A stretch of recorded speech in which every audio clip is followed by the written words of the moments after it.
কি অবস্থা সবার? মূলত আজকে আসলাম আমরা খেজুরের রস খাওয়ানোর জন্য।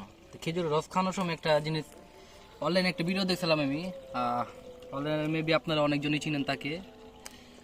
জামসেস মজুমদারের একটা ভিডিও দেখছিলাম মেবি সাউথ আফ্রিকার থেকে। হ্যাঁ, সে খেজুরের রসের সাথে আপনার মুড়ি মিলে খায়। তাই আমার দেখে জিনিসটা অনেক ভালো লাগছে, বা আমি ওইরকম দেখতে পারিনি বা ওইরকম সময় ছিল না, গরমের ভিতরে ভিডিওটা দেখছিলাম। তো আজকে সময় আছে, সুযোগ আছে, আবার এবং রসও আছে। ঠিক আছে, রসের সাথে মুড়িও আছে। এখন বর্তমানে এটা খাই দেখি জিনিসটা কিরকম লাগে।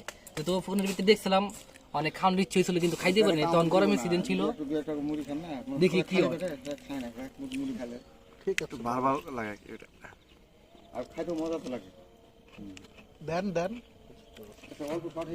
অথেন্টিক খেজুরের রসের সাথে যদি মুড়ি মেলা খাওয়া যায়, রসটি থাকে জামশেদ মজুমদার যে কথাটা বলছে, কথাটা আসলে মিথ্যা বলে না। সেই লেভেলের টেস্ট যদি আপনাদের কাছে সময় থাকে এই শীতের ভিতরে, অবশ্যই খেজুরের রসের সাথে একদিন মুড়ি ট্রাই করে দেখবেন, প্রচুর ভালো লাগবে। ধন্যবাদ।